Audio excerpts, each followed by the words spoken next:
नमस्ते and good morning. त आज चाहिँ भने म चाहिँ फेक जाँदैछु। त फेक जाँदा हजुरहरूलाई एउटा सानो एउटा सेयर गरिदिउँ हाम्रो नागाल्यान्डमा। त यति विश्वास हुन्छ यहाँ नागाल्यान्डमा चाहिँ मतलब दोकान छ भने दोकानको मालिक हुन्न, ओनर हुन्न। त यहाँ चाहिँ दोकानमा हाम्रो ठिकै रोकेर फुच्चुरोको ठिक तल हो। त यहाँ चाहिँ हेर्न सक्नुहुन्छ दोकानको यहाँ के छ भन्दाखेरि चाहिँ यो सब वगेरा छ है, हेर्न सक्नुहुन्छ। अनि यो लसुन भयो, अनि यहाँ नास्पातीहरू रहेछ, अनि यहाँ वाइन के हो कुनै, यहाँ सायद पानी बोतल, यहाँ बनाना चिप्स के हो यस्तो खानेकुरोहरू छ। फिलहाल सब्जीहरू पनि रहेछ यहाँ। अनि यहाँ हेर्न सक्नु बोडी, सिम, आलु यो सब चाहिँ यस्तो हो कि मतलब यहाँ मालिक हुन्न।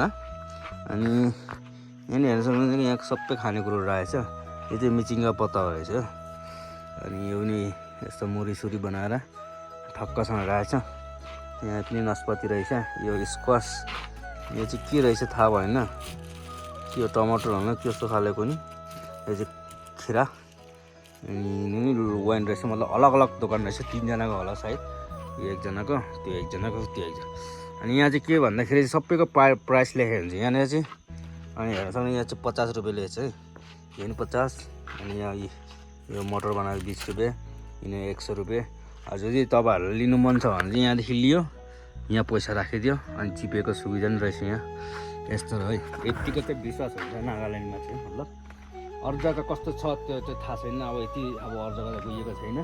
त हजुरहरूकोतिर चाहिँ कस्तो हो कुनै कमेन्ट गरिदिनु होला। यहाँ पनि त्यस्तै छ, यहाँ तिजोरीको यो बक्स छ, यसमा ढाल्नु सक्छ। अनि जिपे पनि छ, जिपेको सुविधा छ। अनि आलु भयो, यो सब सबैको मतलब दाम लेखेको छ यहाँ चाहिँ। अनि यो 100 रुपियाँ। अनि यस्तो यहाँ चाहिँ गाडीहरू हिँड्छ, अनि रोकेर मान्छेहरू पनि लिन्छ। आज सन्डे भयो, त्यही भएर गाडी पनि कम्ती छ। अनि ठिकै त्यो लोकेसन चाहिँ यहाँ माथि अलिक माथि गयो भने चाहिँ फुचुरो भेटिहाल्छ। अनि फुचुरोको तलतिर हामीले चाहिँ अनि हजुरहरू फेरि हेर्नुहोस् न, मालिक छ भनेर सोच्नुहुन्छ होला, मालिक चाहिँ छैन। यहाँ देखाइन्छ ए खाली छ दोकान, केही दोकान सोकान पनि बन्द गरेको छैन, पुरा फ्रिदमले छोडेको छ। माथि पनि दुई तिनवटा माथि पनि दोकान छ, त्यस्तै छ यो सेम। अनि यस्तै विश्वास चाहिँ गर्छ। त यो चाहिँ वाइन खोलेर आएर चाहिँ कुनै के भएको नि, यो चाहिँ थाहा भएन, म चाहिँ बन्द गरेर राखिदिन्छु। अब कसले खोलिदिएको हो न के हो भएको यो चाहिँ थाहा छैन, यस्तो चाहिँ नगरिदिनु। यो भिडियो कस्तो लाग्यो लाइक कमेन्ट सेयर गरिदिनु होला। अनि जतिसक्दो सेयर गरिदिनु, मतलब यस्तो नागाल्यान्डतिर पनि यस्तो छ भनेर।